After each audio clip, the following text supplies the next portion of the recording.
26th June 2004.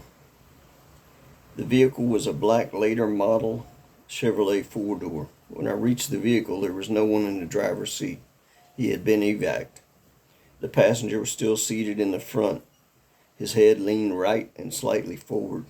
The .556 rounds had done quite a number on him.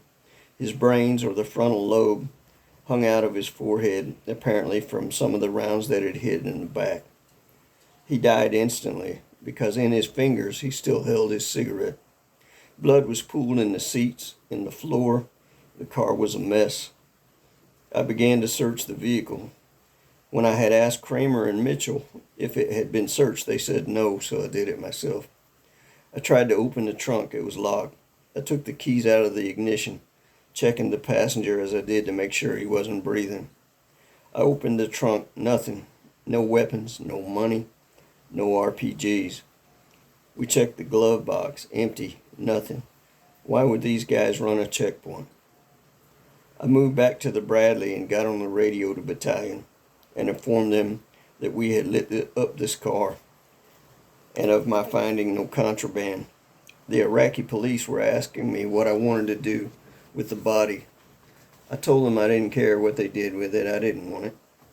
Staff Sergeant Kramer brought me some identification he had found on the driver. He worked for some Iraqi human rights group. Damned if that wasn't ironic. I asked Kramer if his men had searched the passenger. He said no. I told him to do that. They brought me a passport. The man was Egyptian. I looked through the passport. He had traveled many times in 2003, starting in July, all the way through November. He had left the country at least once a month. He had 2,120 in U.S. in his pocket and in $100 bills. This was a fortune in Iraq and very unusual. I relayed the information up and told battalion that I was going to take my Bradleys back to Suleiman Bach and continue mission.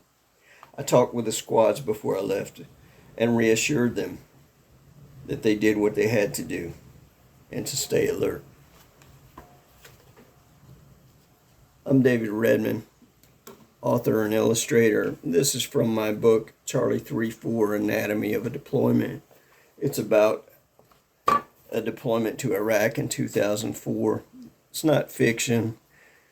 It's a military journal. It's a day-by-day account of that deployment. If you're curious about what really happened in Iraq and what a deployment is truly like, you can purchase my books on Amazon. I appreciate your time. Have a good night.